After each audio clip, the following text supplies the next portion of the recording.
मैंने सोचा कि पत्थर खा के, मार खा के, गालियाँ खा के माफ़ कैसे करते हैं।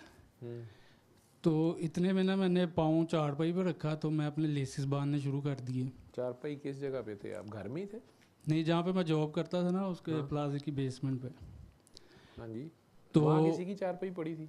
हाँ जी, अच्छा उस प्लाजे का ना चौकीदार था, अच्छा, उसकी चारपाई थी। उसकी चारपाई थी। तो मैंने उसके पाँव रखा तो लेसिस बांधने शुरू कर दिए। वो आ गया तो मुझे गालियाँ निकालनी शुरू कर दी। मैंने कहा भाई मेरे से गलती हो गई है। तो वो उस पर नहीं माना, उसने ना मुझे मारना शुरू कर दिया। अच्छा। अब इतने में मैं सोची जा रहा हूँ वो मुझे बिस्तर बिछा मार रहा हुआ है। था? चादर चादर बिछी हुई थी उसकी? नहीं, खाली थी। काली चारपाई थी? हाँ जी। वो आपने कपड़े से साफ कर देनी थी वो जगह जहाँ बूट रख दिया था? तो वो ना मुझे मारी जा रहा था चपेने, तो मतलब मेरे से भी ज़्यादा हाइट थी और सेहतमंद भी था वो। मतलब वैसे भी खानी पड़नी थी।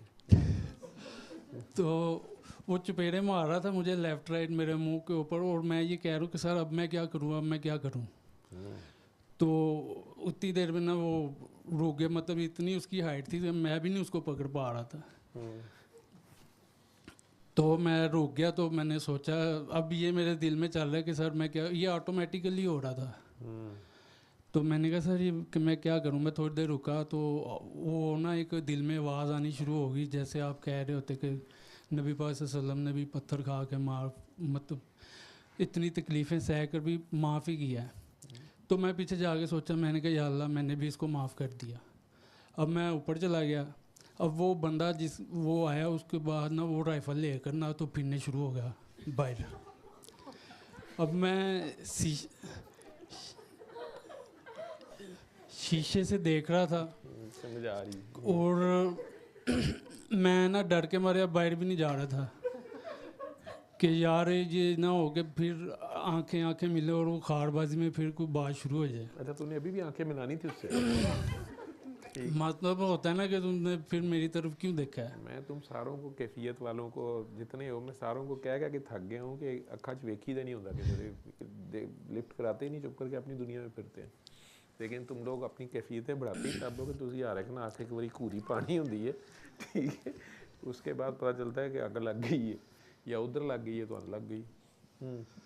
अब मैं उसको देख रहा था 2-3 घंटे से ना, वो राइफल लेके फिरी जा रहा है इधर उधर इधर उधर। 2-3 घंटे? हाँ जी। अच्छा। अब मैंने घर जाना था, मैंने कहा अब देखी जाएगी क्या होगा। खैर मैं बाहर निकला तो उसने मेरा हाथ पकड़ मुझे साइड पे ले गया। मैं कहा कहाँ सा बात सुन ले। तो इतने में ना सर वो उसने ज़मीन पे बंदूक रख के कहा माफ़ी देते हो कि नहीं? इतने में ना वो सर ज़मीन पे बैठ गया, कह रहा कि जितनी गालियाँ मैंने तुम्हें दी है ना, तुम वही मुझे वापस दो और मेरे मुंह के ऊपर अपना पाँव रखो। कहते तुम खामोश हो गए थे, मुझे 3-4 घंटे से मेरे दिल के ऊपर ना बोझ था कि मैंने तुम्हें इतना कुछ कहा और तुम खामोश रहे। मैं बात इसलिए कर रहा हूँ कि मतलब कि जब हम दिल से बात कर रहे होते हैं या पूछ रहे होते हैं, गाइडलाइन ले रहे होते हैं, तो आपको जवाब आ रहा होता है। तो वो आपने तजर्बा किया कि पत्थर खा के, गालियाँ खा के तो माफ़ कैसे करना है, तो अल्लाह मियाँ ने आपको उसमें से गुजार दिया, ठीक है। सर के तो फरिश्तों को भी नहीं पता, ठीक है।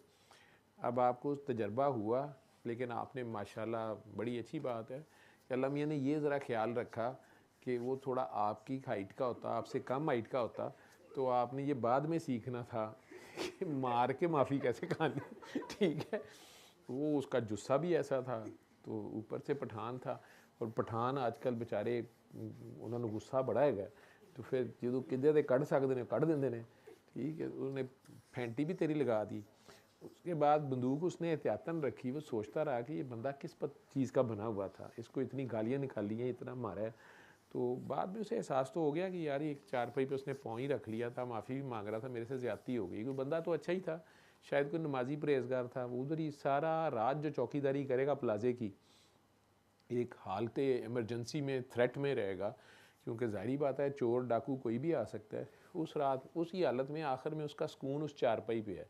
वो चारपाई आपने उसकी गंदी कर दी, या उसके ख्याल में जूता रख दिया आपने, वो गुस्सा खा गया या किसी और बात पे तपन में था, उसने गुस्सा आप पे निकाल दिया। अल्लाह ताला ने, कोई बंदा अच्छा था कि उसको अपनी गलती का एहसास हो गया, लेकिन एहतियातन उसने बंदूक रख ली।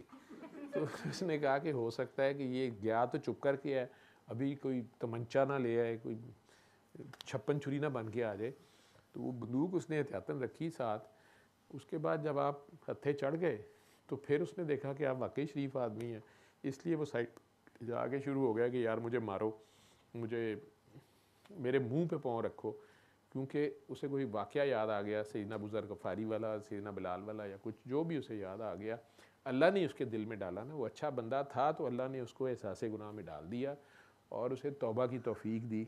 उसने आपको पकड़ भी लिया, आपका तजर्बा भी पूरा हो गया, आपको सवाल भी। इसलिए बादशाह साहब कहते होते हैं कि इन्हों ना बोते सवाल कराया करो, ये प्रैक्टिकल च गुजार दिंदा है, ठीक है, इत्थे ते चूचा बन के जवाब दिंदा है, लेकिन बाहर तुहानूं सच्ची सही जवाब बाहर जाके समझ आता है। तो वो तुम्हें वहाँ पे लगे हाथों, दोनों तरह के तजर्बे हुए। उसके बाद उसने बेचारे ने माफ़ी भी मांग ली, ठीक है, बंदूक उसके पास थी तो आपने माफ़ी भी देनी थी, ठीक है।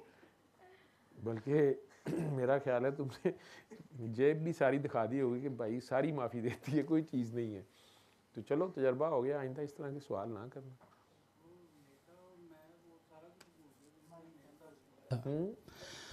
जो वो कह रहा था जब तक तुम माफ़ नहीं करोगे मैं तुम्हें जाने नहीं दूंगा। तो मैंने कहा भाई मैंने तुम्हें माफ़ कर दिया, मेरे दिल में कोई है ही नहीं। जब उसने पॉइंट पे माफ़ी मांग रहा था ना वो, तो वो कह रहा है मैं तुम्हें जाने नहीं दूंगा, मुझे नींद नहीं आएगी। तो मैंने कहा यार मैंने तुम्हें माफ़ कर दिया, कोई चक्कर ही नहीं है। तो वो कहता नहीं तुम बताओ अपने माँ बाप। मैंने कहा यार मैंने माफ़ कर दिया आपको। तो मैं वो भूल गया कि इसने मुझे चपेड़ें मारी हैं, जो गालियाँ निकाली हैं। तो मैं ये सोच रहा था कि हम फ़ौरन से एकदम से एक्शन दे देते हैं, वो एक साल इस नफ़रत में गुजार देते हैं कि हमें इसने ये कहा, हमें उससे वो कहा, यूँ मर भी जाते हैं। लेकिन अगर अल्लाह ताला आपसे ये काम करवा ले तो आपको एक सुकून भी मिल जाता है, बंदा भी बच जाता है, उसकी सज़ा हो जाती है।